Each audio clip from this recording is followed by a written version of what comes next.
Hi, I'm Mark Scott with Powell United Methodist Church.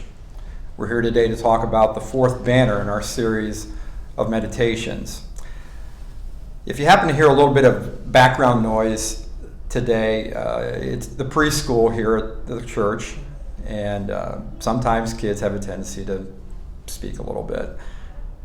I hope that'll be okay. Our fourth banner today is about surrender. One of the ways we are reminded about how to live out the faith is through worship. The prayers, singing, sermon, fellowship, and the sacraments of communion and baptism tell the story of our faith. Our faith is one of relationship with God and with others. This banner of surrender features the stained glass window. In the Middle Ages, it was the windows that told the story because worship was spoken in a language that was not the language of the people. So the windows depicted the stories of Jesus, the prophets, and the faith. In the surrender window, we see the images of a stylized cross. The cross is the epitome of Jesus' surrender to the culture at the time and the sacrifice he made for all of us. He chose to give up his blameless life to help us move closer to God, to help us know God's love. From the cross, Jesus said, "Into thy hands I commit my spirit."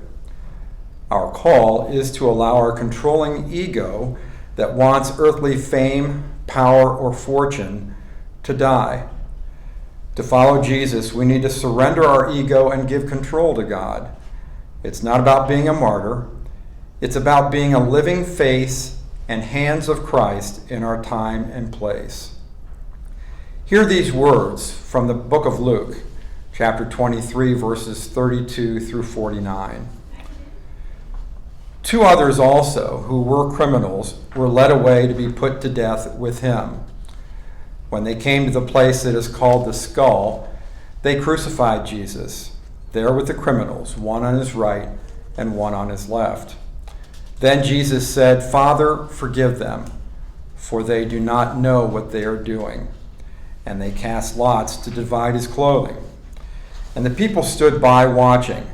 But the leaders scoffed at him, saying, "He saved others. Let him save himself, if he is the Messiah of God, his chosen one." The soldiers also mocked him, coming up and offering him sour wine, and saying, "If you are the king of the Jews, save yourself." There was also an inscription over him, "This is the King of the Jews." One of the criminals who were hanged there kept deriding him and saying, "Are you not the Messiah? Save yourself and us." But the other rebuked him, saying, "Do you not fear God, since you are under the same sentence of condemnation? And we indeed have been condemned justly, for we are getting what we deserve for our deeds. But this man has done nothing wrong." Then he said, "Jesus, remember me when you come into your kingdom." He replied, "Truly I tell you today, you will be with me in paradise." It was now about noon, and darkness came over the whole land until 3 p.m, while the sun's light failed and the curtain of the temple was torn in two. Then Jesus, crying with a loud voice, said, "Father, into your hands I commend my spirit." Having said this, he breathed his last. When the centurion saw what had been taking place, he praised God and said, "Certainly this man was innocent."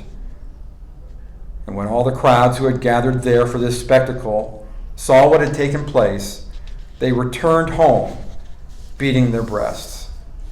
But all his acquaintances, including the women who had followed him from Galilee, stood at a distance, watching these things. Meditate on these images, thoughts, and Scripture. Take time to sit with these thoughts and images. What do they mean to you? What can you do today to witness to the love that Jesus shows us by his surrender? What do you need to surrender to God? Be kind to yourself and others today. Bless you.